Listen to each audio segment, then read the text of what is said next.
আউযু বিল্লাহি মিনাশ শাইতানির রাজিম। বিসমিল্লাহির রহমানির রহিম। জাতীয় বিপ্লব এবং সংহতি দিবস। স্বাধীনতোত্তর বাংলাদেশে যখন বাকশাল কায়েম করা হলো এবং ধর্মনিরপেক্ষতাকে দেশের রাষ্ট্রীয় আদর্শ হিসাবে গ্রহণ করে একদলীয় শাসন ব্যবস্থা কায়েম করা হলো। কোন রাজনৈতিক দল এখানে থাকবে না উইদাউট বাকশাল। ইসলামী দলের নামে এদেশে কোনো রাজনীতি করা যাবে না। 4টি পত্রিকা ছাড়া সমস্ত পত্রিকা বন্ধ করে দেওয়া। এদেশের দীর্ঘদিনের লালিত স্বপ্ন গণতন্ত্রের কবর রচনা করা হলো। সেই ধরনের একটা শ্বাসরুদ্ধকর পরিস্থিতিতে জনগণ আবারও নতুন করে পরাধীনতার সেই অবস্থাটা দেখতে পেল। এই ধরনের পরিস্থিতিতেই 15ই আগস্টের পট পরিবর্তনের ঘটনা ঘটে এবং তারপরেই যখন গোটা দেশ নতুন করে আবারও জেগে ওঠার জন্য, আবারও সামনের দিকে এগিয়ে যাওয়ার জন্য স্বপ্ন দেখতে থাকলো, ঠিক সেই সময় আবারও 3রা নভেম্বর খালেদ মোশাররফের নেতৃত্বে প্রতি বিপ্লব সাধিত হলো। খালেদ মোশাররফ, আমরা চিনি তাকে এবং এদেশের জনগণ চেনে। এরপরে আমাদের জনগণের মধ্যে উদ্বেগ, উৎকণ্ঠা আরো ব্যাপকভাবে ছড়িয়ে পড়ল। পাশাপাশি দেশপ্রেমিক সেনাবাহিনীর মধ্যে একটা উত্তেজনাকর পরিস্থিতি তৈরি হল এবং তারই ধারাবাহিকতায় বহু ঘটনার শেষ পর্যায়ে এসে 7ই নভেম্বর, 6ই নভেম্বর দিবাগত রাত, 7ই নভেম্বর সারা রাত বহুবিধ ঘটনার পরে সিপাহী জনতা ঐক্যবদ্ধভাবে রাজপথে নেমে আসলো এবং সেই দিন বাংলাদেশের অধিকাংশ মানুষের যে চেতনা, যে অনুভূতি, তার বহিঃপ্রকাশ নারায়ে তাকবীর, আল্লাহু আকবার স্লোগানে সেদিন প্রস্ফুটিত হয়েছিল, বিকশিত হয়েছিল এবং স্বতঃস্ফূর্তভাবে সেদিন মানুষ ঘর বাড়ি থেকে নেমে এসেছিল। সংগ্রামের উপস্থিতি যে চেতনাকে পদদলিত করার জন্য, যে চেতনাকে মুছে ফেলার জন্য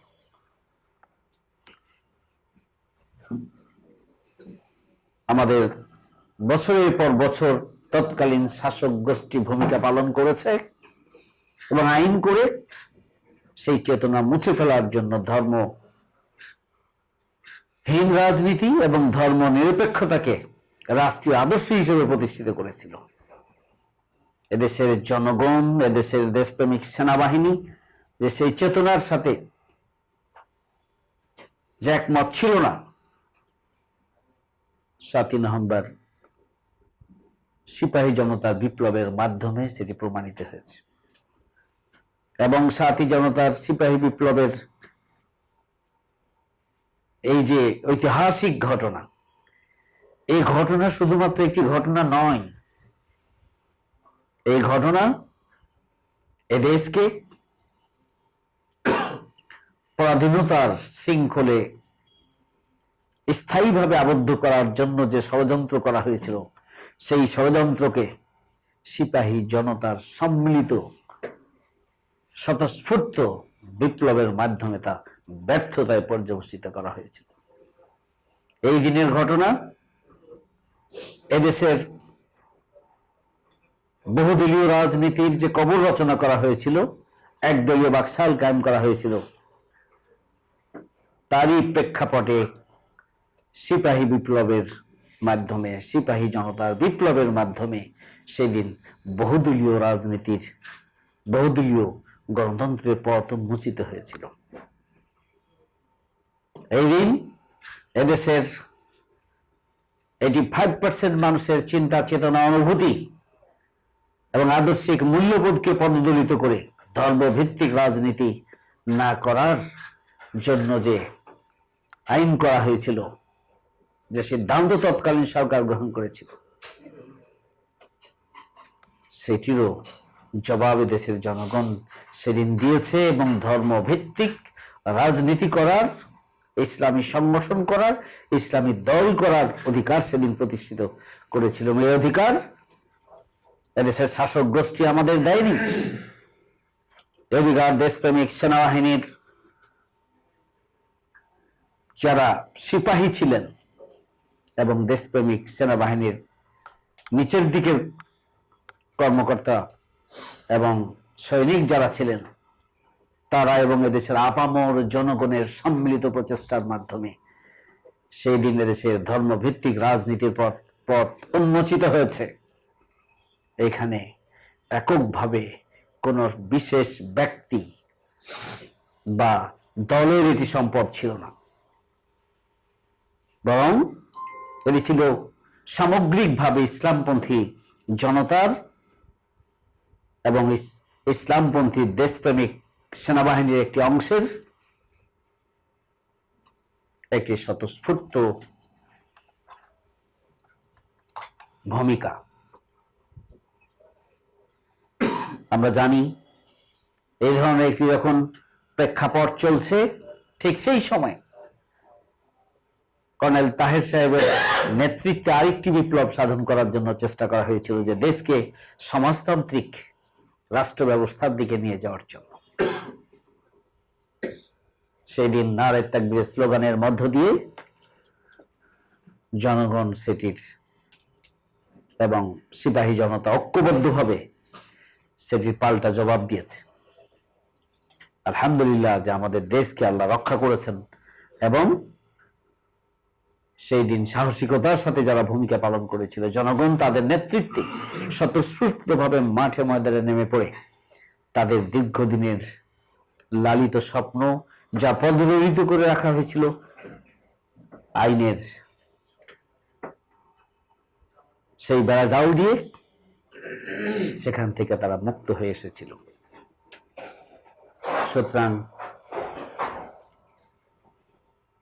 জাতীয় সংহতি এবং বিপ্লবের এই দিনটি বাংলাদেশের রাজনীতির জন্য, বাংলাদেশের ইসলামী জনতার জন্য, বাংলাদেশের ইসলামী আন্দোলনের জন্য, বাংলাদেশের উন্নয়ন অগ্রগতির জন্য, বাংলাদেশের গণতন্ত্রের, বহুদলীয় গণতন্ত্রকে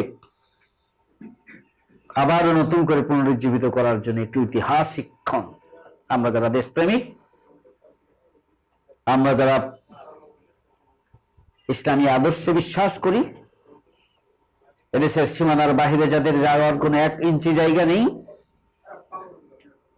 আমরা যারা এই দেশকে নিয়ে স্বপ্ন দেখি, এই দেশপ্রেম আমাদের মধ্যে যাদের রয়েছে, দেশের উন্নয়ন অগ্রগতি যাদের সাধনা এবং ইমানি চেতনায় উজ্জীবিত হয়ে এদেশের স্বাধীনতা, সার্বভৌমত্ব রক্ষার জন্য যারা বদ্ধপরিকর, তাদের জন্য এই দিনটি অনেক অনেক বেশি তাৎপর্যপূর্ণ। সুতরাং আজকে আমরা যারা এখানে উপস্থিত রয়েছি এবং আপনাদের মাধ্যমে আমি আমাদের সর্বস্তরের নেতা এবং কর্মীদের উদ্দেশ্যে বলতে চাই, আসুন 7ই নভেম্বরের চেতনা হচ্ছে এদেশের অধিকাংশ মানুষের চিন্তা চেতনার বহিঃপ্রকাশ, এবং সেটি হচ্ছে নারায়ে তাকবীর, আল্লাহু আকবার। সেটা হচ্ছে ইমানি চেতনা, সেটি হচ্ছে দেশপ্রেমের চেতনা, এবং এই চেতনাকে যারা পদদলিত করেছিল তাদের বিরুদ্ধে ঘৃণার বহিঃপ্রকাশ।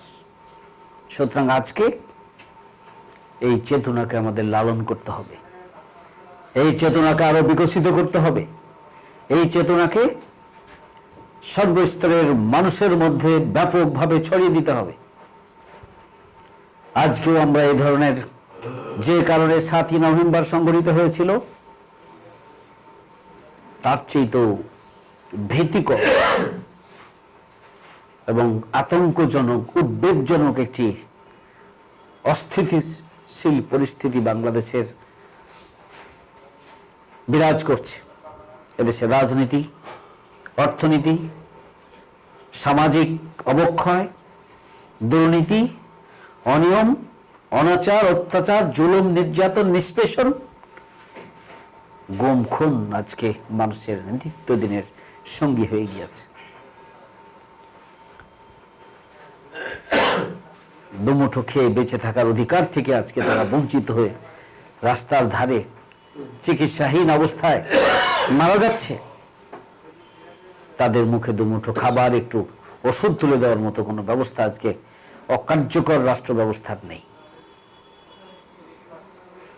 শাসক গোষ্ঠী আজকে শোষণের হাতিয়ারকে সমুন্নত করে নির্যাতিত, নিষ্পেষিত মানুষের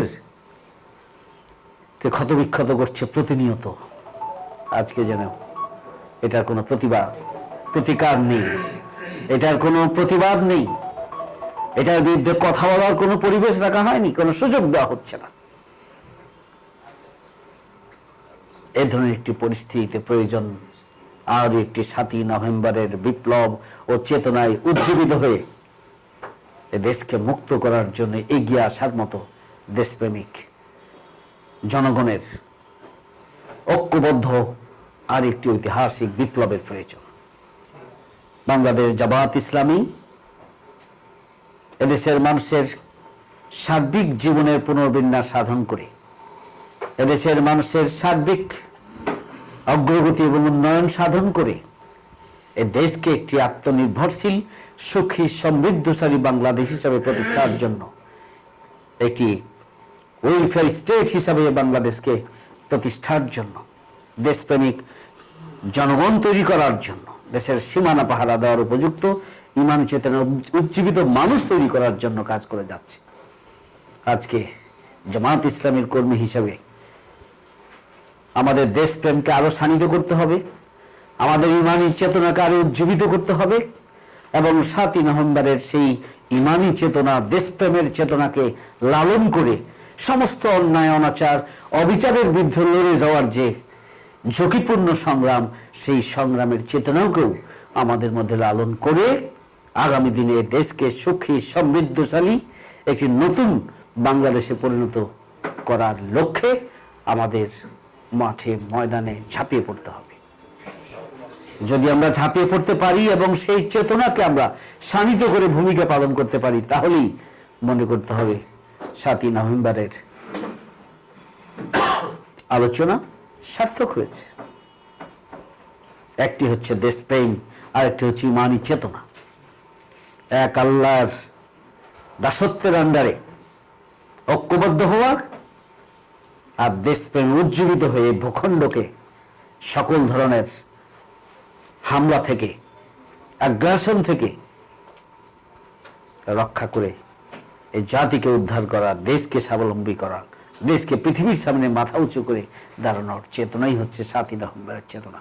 আসুন আমরা এই চেতনাকে ব্যাপকভাবে ছড়িয়ে দিই এবং এদেশের জনগণকে আরেকটি বিপ্লবের জন্য আমরা প্রস্তুতি নেওয়ার জন্য আমরা আমাদের তৎপরতা অব্যাহতভাবে পরিচালনা করি।